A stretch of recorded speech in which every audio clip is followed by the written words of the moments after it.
Di tengah sorotan dunia yang tak pernah padam, ada satu nama yang kembali menggema dengan nada yang berbeda. Ya, dia adalah Donald Trump.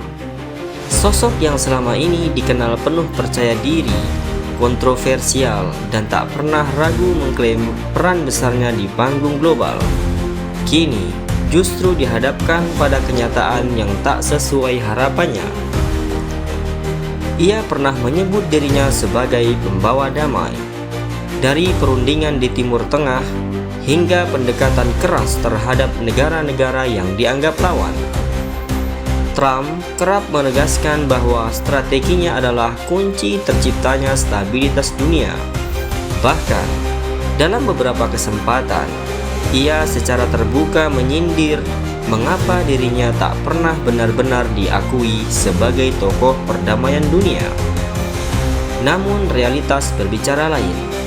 Penghargaan demi penghargaan, pengakuan demi pengakuan justru lebih sering jatuh ke tangan tokoh lain. Dunia internasional tampaknya belum sepenuhnya sepakat dengan narasi yang dibangun Trump tentang dirinya. Dan disinilah letak ironi yang mencolok. Seorang tokoh yang begitu vokal tentang perdamaian justru dinilai masih menyisakan jejak kontroversi yang sulit diabaikan. Kekecewaan itu berasal bukan sekadar soal penghargaan, tapi soal pengakuan. Sebab bagi Trump, citra adalah segalanya. Ia tidak hanya ingin dikenang sebagai mantan presiden, tetapi sebagai figur besar yang mengubah arah sejarah dunia. Namun publik global punya standar sendiri. Perdamaian bukan hanya soal hasil akhir, tetapi juga cara mencapainya. Retorika keras, kebijakan sepihak, hingga keputusan yang memicu ketegangan, semua menjadi catatan yang tak bisa dihapus begitu saja. Dunia melihat, menilai, dan akhirnya memutuskan. Apakah Trump benar-benar membawa perdamaian? Ataukah ia hanya seorang pemain besar dalam permainan geopolitik yang penuh kepentingan?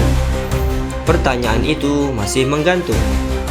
Di sisi sini, pendukungnya tetap meyakini bahwa ia adalah sosok yang berani mengambil langkah-langkah ekstrim demi stabilitas.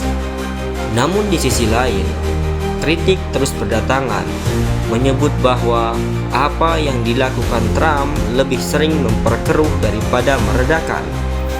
Dan kini ketika gelar tokoh perdamaian dunia tak kunjung datang, kekecewaan itu menjadi sorotan baru. Ini bukan sekadar cerita tentang satu orang.